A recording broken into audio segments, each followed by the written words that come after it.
He ripped the envelope open with such haste he thought perhaps he'd ripped the letter and said well, but no, that was fine.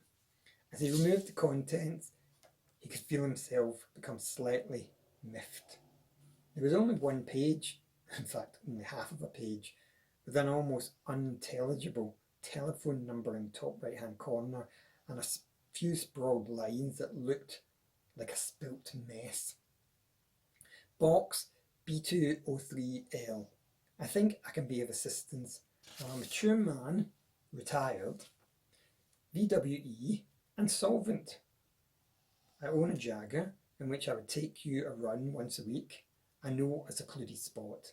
I have condoms and KY. Phone me and we can discuss suitable terms. Mr. N. Oldman. Simon's heart sank. Retired? Secluded spot? Condoms? Suitable terms? So impersonal and businesslike. As he looked over the letter for a second, third and fourth time, he slowly began to see that things were not quite as bleak as had first appeared. The man was solvent and had a Jaguar. Look on the bright side, Simon said to himself. If we go for runs, no one ever need know. Still, he thought, retired? As he mulled things over in his mind, he thought that perhaps he was being slightly ageist. If the man had just written VWE insolvent, he'd have jumped at the chance. The fact that he'd retired shouldn't make any difference. It shouldn't be a problem. Yet Simon knew inside it did make a difference. A big difference. He was only 24. I'm slim, good looking, nice personality, he said to himself. I dress well. I'm quite trendy really. And all my friends are young. I mean, the only old people I know are the lecturers at university and the landlord, and none of them are even retired yet. Simon closed his eyes and tried to imagine what the old body looked like. All he could think was Rodin's Old Woman, with its wrinkly and sagged breasts and belly, and the skinny bum and legs. All old people must look like that then, women and men, the only difference being the penis, I suppose. He couldn't quite force himself to visualise that part of the anatomy, not yet. Slipping the piece of paper back into the envelope, Simon felt a relief, turning his attention towards the final letter. He opened this one in a less rushed manner than the previous, a bit more hesitant and wary about its contents perhaps. As he removed the paper from its last envelope, he could tell at a glance it was a piece of A4 lined paper ripped from a pad, the kind he himself would use in college. It had been folded about 4 times into a really small, thin slip, tight yet haphazard. Unfolding the paper, he saw, once again, a rushed hand-written letter, working progressively from a scrawl at the top to a near scribble at the bottom. Box B203L. Phone me to arrange an interview.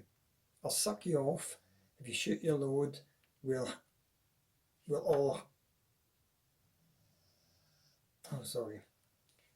I'll suck you off. If you shoot your load, we'll have lots of clients from you. Or I'll make a movie in the next month. I need a young passive willing to be fucked by 4 huge fuckers if you're interested. Scumbag. Who the hell does he think I am? Simon shouted louder than was really necessary, whilst tearing the letter into little pieces. Simon knew that some people wouldn't understand or agree with what he had decided to do. His flatmate, for instance. No, he thought, no money, but buy him a pint and he's all yours. But he had to. He told himself he had no option. He knew it was either this or give up his studies. For what? To be a dolly? To spend the rest of his life in DSS? Or behind some bar slaving away for next to nothing? He didn't really want to sell himself. He didn't like the idea. But then he'd say to himself, one should never say they dislike anything you haven't actually tried. And anyway, it would only be for a short while. He'd already decided on a time limit, just long enough to get him over his difficult period. He certainly wasn't about to perform, though, in some sordid porno movie for grubby old men to play themselves over. He'd planned things differently. A man of standing, a decent man, someone on a regular basis who'd want to go get to know him, help him in his studies, support him until he was able to make his own way. He had talent. Everyone said so. And intelligence. He would be something. Someone. Not just some piece of meat. He'd convinced himself that this was different to the cheapness he'd known earlier in his past. He'd been brought up. His family. The mother. For what she was worth. Anything. She'd take it all. Didn't matter who it was. Young, old, violent, drunken loudmouth. As long as he plied her with the right amount of booze, he'd be fine. What Simon had planned would be nicer than that, and quieter. As he lay back in his bed, he curled up into a little ball, rereading the first two letters in his mind, considering his next course of action. After much pondering, many rereadings and reinterpretations, Simon decided it would be best to phone John first. It was now 5:30 p.m, 20 minutes to go. He sat in bed and began searching for the number once more. The last thing he wanted was to phone the wrong place at the wrong time. He placed the letter on the pillow to his left. The number, by now scored through with indelible ink, screamed up at him. The shocking pink pulsated in rhythm with his ever-increasing heartbeat. He could see his hands shake, feel his head throb, and hear his breathing with a deafening urgency. In the distance, it seemed the digital clock ticked. The phone, situated in the bed to his left, called out to be used. 5:48 p.m, 2 minutes to go. As he sat, now numbed, in front of the clock, the numbers ticked past. 5:49 p.m, 5:50 p.m. Nothing. Simon glared at the phone for going on 2 minutes, willing it to ring, before realising it was he who was supposed to be doing the calling. On the fourth buzz, it was answered. Hello. Oh, hello. Can I speak to John, please? This is John. Oh, hi. My name's Simon. You answered my ad in the pink. Simon's mind was reeling. God, I hope this is the right number. What if I've got someone else? Another John. Simon, the voice mulled. That's a nice name.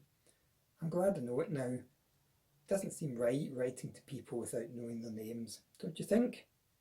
John seemed to ramble on for a bit without really needing any answer for Simon other than yes, no, or oh really. Simon's mind had gone a blank. He could hear the distant voice. He seemed to know when to give the required response. Yet he had no idea what was actually being said or agreed upon. As he hung up, Simon was unsure as to what, if anything, had been arranged. Although he was a bit dazed from the call, he still thought it was best to phone Mr. Oldman. Probably best to get them both over and done with as soon as possible, he reasoned. Yet it all seemed too quick. Couldn't even have been a full ring when the voice bellowed, "Yes!" Simon briefly forgot who he was phoning. Can I speak to Mr. Oldman, please? Oldman speaking. How can I help? The voice seemed unnaturally loud. Simon felt like putting the receiver down quickly before Oldman had a chance to work out who was phoning. He couldn't. He felt commanded to speak. Hello, Mr. Oldman. My name's Simon. You answered my ad in the pink. All right, came the short and sharp response. Which ass was that? Describe yourself, please. What does it mean, which ad? How many ads has this man answered? I'm a student, Simon ventured. Yes, yes, came the impatient voice. Read me your ad. Simon was shocked by the abruptness, yet felt powerless to do anything about it, other than respond. He fumbled around until he found his copy. London-based student looking for support in order to continue studies, and 24, slim, passive, good-looking and pleasant personality. Oh yes, The tone seemed softer now, more interested and inviting somehow. What kind of support were you looking for exactly? Simon hadn't expected this. Not on the phone, not so soon. Well, I'm a painting student and I'm looking for help with my fees, the rent, my studio and my material costs, paint, stretchers, canvas and... Right. I think I can help you there, the voice interrupted. You have received my letter, so know what I want. Is that fine? Yeah, fine, Simon managed. I'm very big. Would you be able to take me? I mean, there's nothing better than seeing a young lad squirm under you, but I'm not out to hurt unnecessary. Do you think you'd be able to? Yeah, I'm sure that'll be all right, Simon said, without knowing if it was true or not. In that case, we should meet for informal chat, the voice asserted, to see if we connect and discuss fees and arrangements. I'm busy all this week, and I'm sure you'll have made arrangements for the weekend. So let's make it Monday evening, 7:30 p.m. at Centre Point. Is that all right with you? You have to be on time, as I can't